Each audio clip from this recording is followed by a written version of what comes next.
이재명 대표도 네. 말씀하셨죠. 국민의힘이 윤석열을 배반하기까지 85일 남았다. 불난 호떡집처럼 경론을 시작할 거다 이렇게 뭐 예측을 했습니다.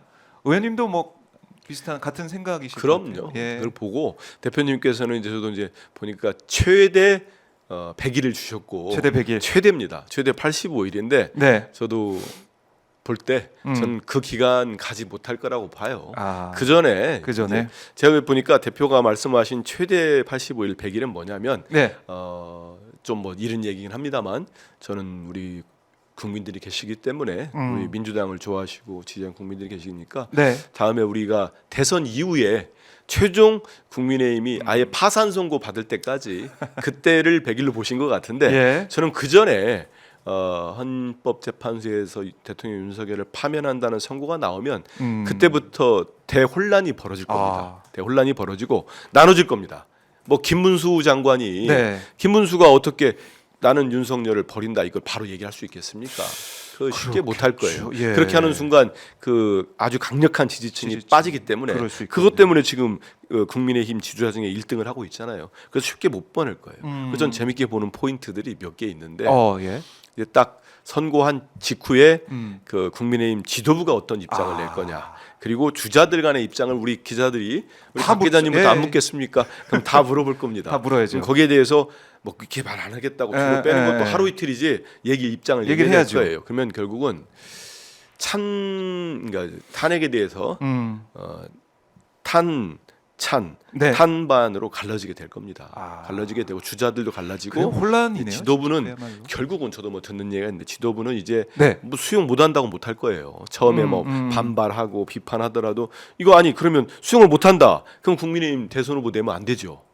그렇지 않습니까? 예. 헌재 수용을 결정하지 못하는데 조기 대선에 참여하면 안 됩니다. 그럼 자기들은 그 대선 불참선언을 해야 됩니다. 우리 이거 받아들일 수 없다. 그럼요. 받아들일 수 없는데 뭐다 대선 후보 경선 들어간다? 그렇게 못할 거예요.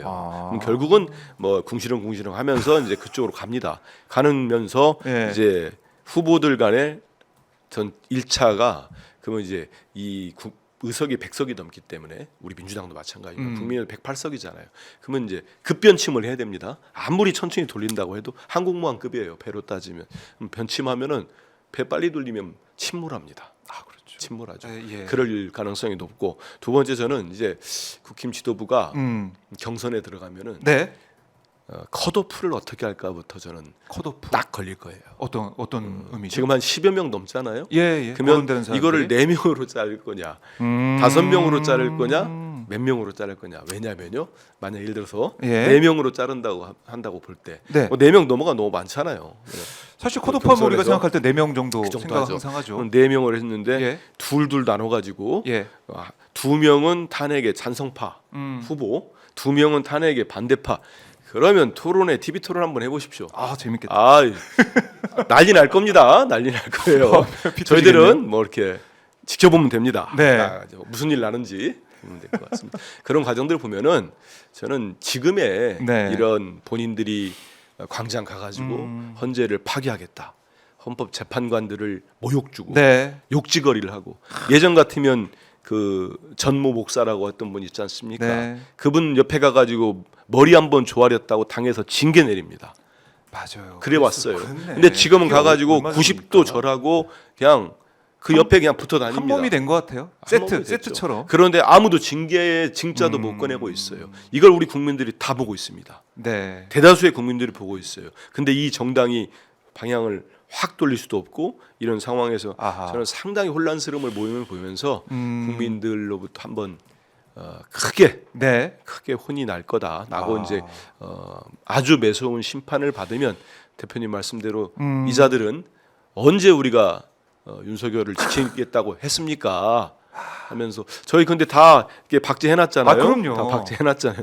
그분들 어떻게 할지. 그리고 한번 쭉 봐야 되겠죠. 윤상현 의원이 뭐 1년 뒤면 다 잊어버린다고 했는데 대선은 60일 안에 있거든요. 그러고 60일 안에 저희 600일 지나도 있지 않을 겁니다. 우리 국민이 어떻게 있습니까? 잊을 수가 없죠. 아니 우리 사회에 근본이 있습니다. 정책이라는 건 보수 정책도 진보 정책도 국민 삶에 도움이 되면 우리 대표님 말씀이 맞아요. 쓰는 겁니다. 그리고 그렇지 않습니까? 진보부터 중도 보수까지 아우르는 정당이 되는 게 저는 맞다고 봅니다. 그런데 이 우리 사회의 기본적인 질서 아닙니까? 법치와 헌정 질서, 민주주의 이거를 파괴했다는 세력을 어떻게 우리가 용인합니까? 그건 안 되는 거죠. 그러게 말입니다. 국민들이 잊지 않을 거다. 그럼 다시 한번 강조를 합니다. 자, 그리고 이 뭐 조기 대선 얘기가 나왔으니까 여론조사 어제 나왔던 건 잠깐 짚고 가죠. 예. 이게 에너지경제신문 의뢰로 리얼미터 여론조사 결과가 발표가 됐는데 차기 대권 주자 봤더니 이재명 46.3, 김문수 18.9, 한동훈 6.9, 홍준표 6.8, 오세훈 5.1, 유승민 2.1 순으로 나왔습니다. 일단 이렇게 쭉 다 한 번에 했을 때 아유 뭐 이게 차이가 많이 나네요. 수치 자체가. 그렇죠. 다 합쳐도 네. 이재명 대표를 넘보지 못하는 안 되는 거고. 안 되긴 그리고 하는데. 차기 대선 가상 양자 대결을 보더라도 네. 좀 이재명 김문수, 이재명 오세훈, 이재명 홍준표, 이재명 한동훈 다 붙여봤더니 이거 차이가 지난주보다 더 벌어졌어요. 저거는 예. 이제 저희들이 이제 우리 지지층들, 우리 네, 국민들께서 저 만나시는 분도 답답함을 호소하신 적이 있어요. 이제 왜냐하면 탄핵 때 이렇게 확 갈라졌던 네. 어떤 탄핵 찬성 반대 여론 그리고 우리 당에 대한 지지도가 좁아지거나 뭐 역전되는 결과도 나오고 하니까 되게 답답하실 때 제가 드렸던 말씀이 네. 이 시점이 다 있는데 좀 있으면은 진정이 되기 시작할 겁니다. 이제 그 말씀을 드렸거든요. 저는 이미 진정 국면은 뭐 2, 3주 전부터 시작이 됐고 지금은 진정돼서 초기에 나타나는 수치들이라고 봅니다. 저는 이 과정들이 저는 국민의힘 국힘당이라고 네. 국힘당의 포지션이 늦었다고 봐요. 절대 윤 대통령이나 그 무리들은 입장을 바꿀 리가 없고 우리 뭐 궤변으로 계속 얘기하는 거 아닙니까? 본인들이 해놓고 네. 이렇게 말도 안 되는 논리로 그 모습들을 우리가 헌재에서 심판 심리가 이루어지는 과정들을 국민들이 더 봤습니다. 그렇죠. 저는 더 격차가 벌어질 수밖에 오히려? 없고요. 이게 절대 자만하는 게 아니고 예. 우리 대표나 우리 당은 더 낮은 자세로 일을 할 겁니다. 하는데 일각에서는 그런 얘기들 하죠. 그러면 결국은 보수층의 후보가 모이면 네. 다 결집하지 않겠느냐 이런 얘기 하는데 물론 지금보다는 저쪽이 더 모일 수는 있습니다. 모이지만 그 후보가 되더라도 저들은 뭐 1대1 구도를 만들려고 끝까지 노력을 하겠습니다만은 네. 그렇게 전 퇴정 과정에서도 이른바 보수층 뭐 중도 보수층뿐만 아니고 저는 상당히 더 완강한 보수층에서도 네. 결국 우리 후보를 우리 이재명 대표를 지지하는 층이 더 늘지 않을까 저는 그런 모습들 생각해 봅니다.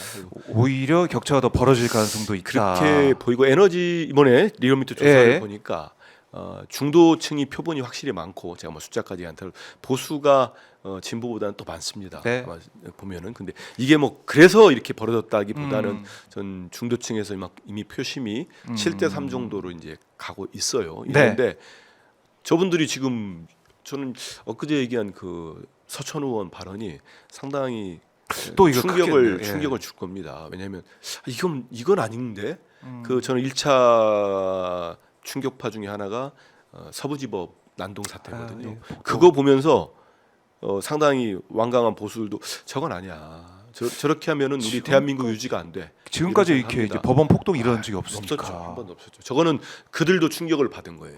이거는 우리 공동체가 있는데 네. 뭐 대한민국이라는 게 아무리 좀 이상해도 이 정도 이렇게 우리 용인할 수 있는 게 네, 있습니다. 예. 근데 윤석열은 이미 넘어섰지요. 넘어선 거 알고 있었는데 저들이 그 보수 정당이라는 사람들이 다 넘어가네. 그리고 저걸 말리고 나무라는 게 아니고 네. 와가지고 같이 하고 선동을 하는 게 보수 지도부야? 이건 안 되는 거죠. 그래서 지금 나오는 수치들이 저희들이 뭐 더 노력하고 해야겠습니다만은 네. 저는 뭐 이제 시작이 됐고 이런 과정에서 이제 우리 민주당이 수권 정당으로 모습 우리 대표의 지금 어떤 포지션은 많은 박수를 받지 않습니까? 이런 네. 꾸준히 보여주면은 더 좋은 결과를 가져오지 않을까. 하지만 네.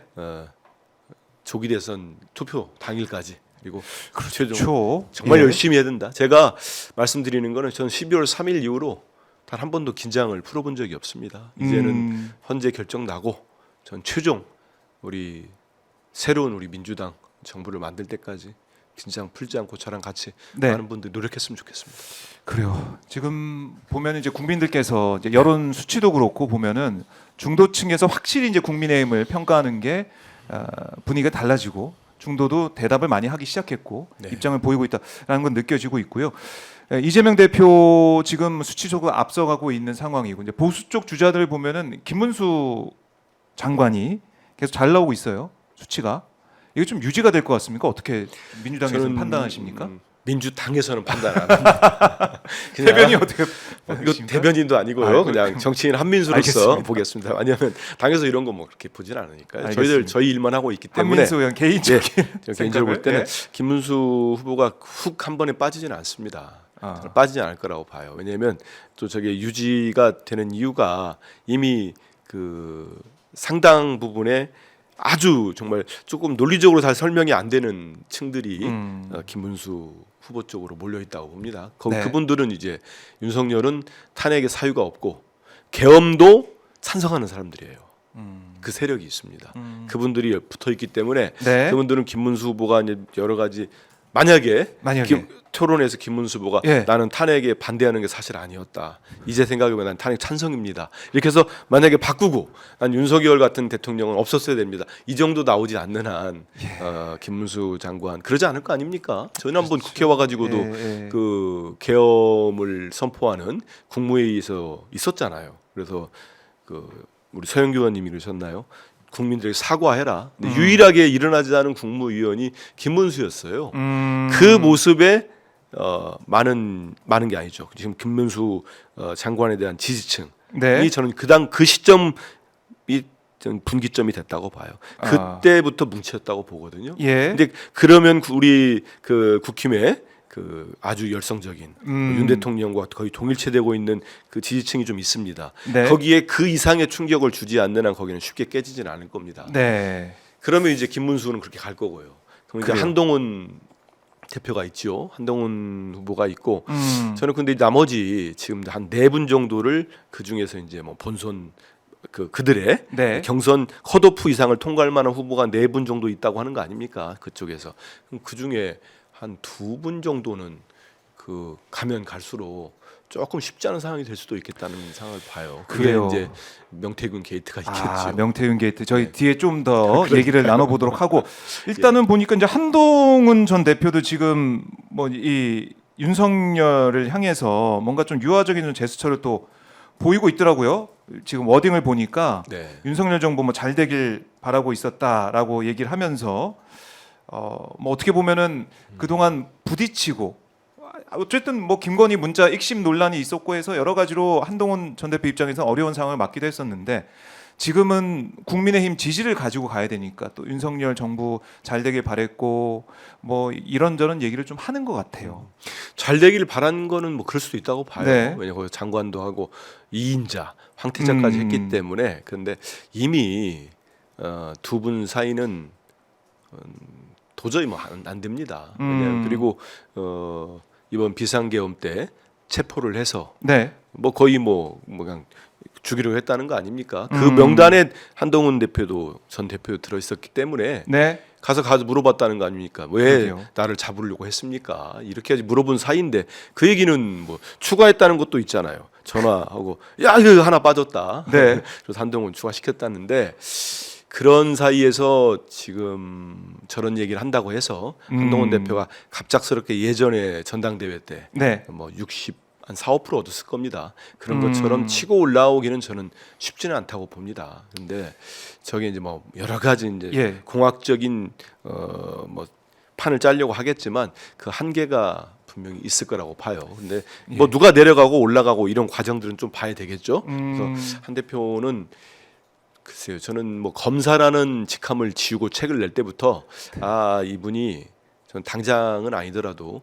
좀 정치도 조금 더 해보려고 하는 거 아닌가 이런 생각을 해봅니다. 그래서 대선에서 이후에? 안 되면 나는 뭐 정치를 그만둘 거야, 뭐 은퇴한다. 뭐 나이도 뭐 그러지는 않을 것 같고 나이도 그렇게 많지 않으니까 그러지 않을 거라고 봐요. 그래서 조금 긴 호흡으로 보고 있지 않는가 이런 생각해봅니다. 긴 호흡으로 그러니까 검사 경력을 21년 했나요? 그걸 빼버려서 앞으로 경력을 더 쌓아야 돼요.